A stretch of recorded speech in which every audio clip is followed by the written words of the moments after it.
हम सीखते चलेंगे लघु बीजाणु जनन के बारे में। तो सबसे पहले हम यहाँ पर एक फिगर ड्रा कर रहे हैं। ये फिगर किसका है?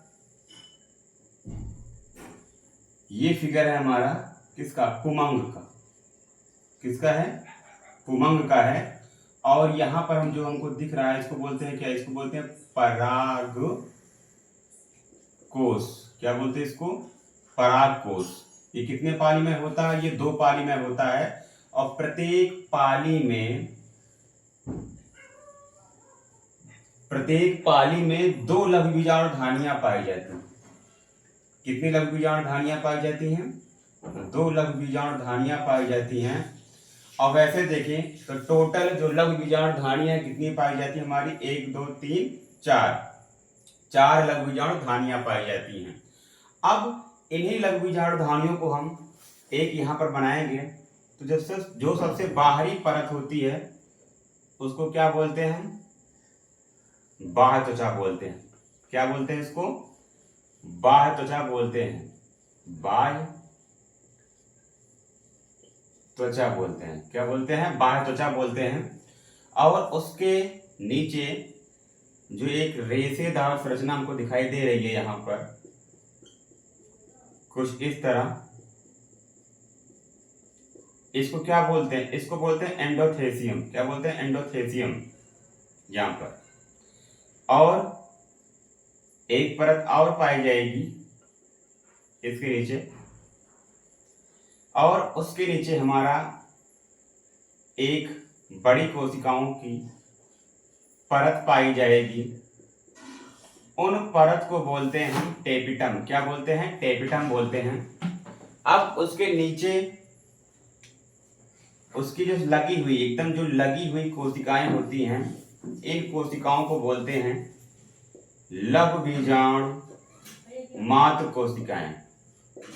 लघु बीजाणु मात्र कोशिकाएं।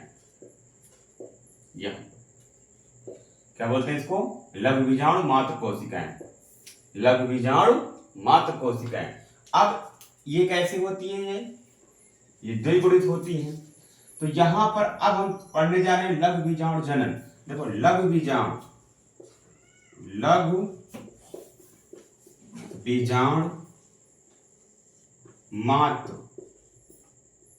मात्र कोशिका। लघु बीजाणु मात्र कोशिका से लघु बीजाणु मात्र कोशिका के यहाँ लघु बीजाणु मात्र कोशिका के अर्धसूत्री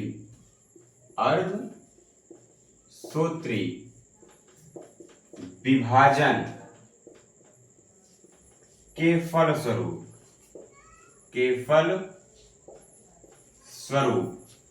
लघु बीजाणु मात्र कोशिका। लघु बीजाणु मात्र कोशिका कैसी है? द्विगुणित है। तो लघु बीजाणु मात्र कोशिका में कैसा विभाजन होगा? अर्धसूत्री विभाजन होगा। तो लघु बीजाणु मात्र कोशिका के अर्धसूत्री विभाजन के फल स्वरूप 4 अगुणित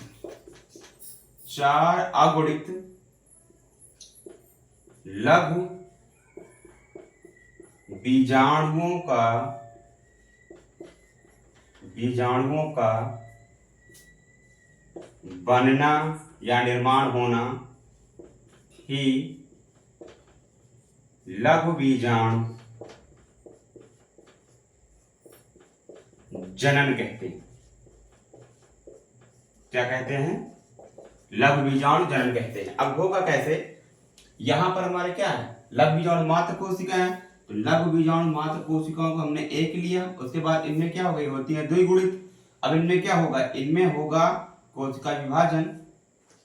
अब सबसे पहले केंद्र विभाजित होगा। केंद्र क्या होगा? 2 बराबर।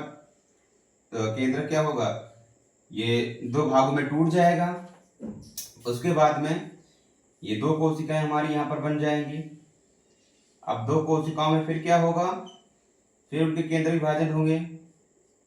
जब उनके केंद्र विभाजित होंगे यहाँ पर 4 कोशिकाएं बन जाएंगी।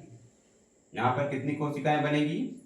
यहाँ पर 4 कोशिकाएं बन जाएंगी। तो यहाँ पर विभाजन हमारा कैसे हो रहा है, अर्धसूत्री यानी एन टाइप का हो रहा है। यहाँ पर कैसी है 2n है और यहाँ पर एन टाइप का विभाजन हो रहा है। तो यहाँ पर क्या है, ये लघु बीजाणु मात्र कोशिका है। क्या है ये, लघु बीजाणु मात्र कोशिका है। तो लघु बीजाणु मात्र कोशिका से निर्माण किसका हुआ, लघु बीजाणुओं का हुआ। ये सब क्या है, लघु बीजाणु है। लघु बीजाणु मात्र कोशिका से लघु बीजाणुओं का निर्माण हुआ। अब यही लघु बीजाणु मात्र कोशिका के कैसे विभाजन हो रहा है, अर्धसूत्री। कैसे विभाजन हो रहा है, अर्धसूत्री। इसको लिखेंगे, डिफिनेशन की बहुत अच्छी बना सकते हैं। लघु बीजाणु मात्र कोशिका के अर्धसूत्री विभाजन से चार अगुणित लघु बीजाणुओं का बनना ही क्या कहलाता है, लघु बीजाणु जनन कहलाता है। ये लघु बीजाणु जनन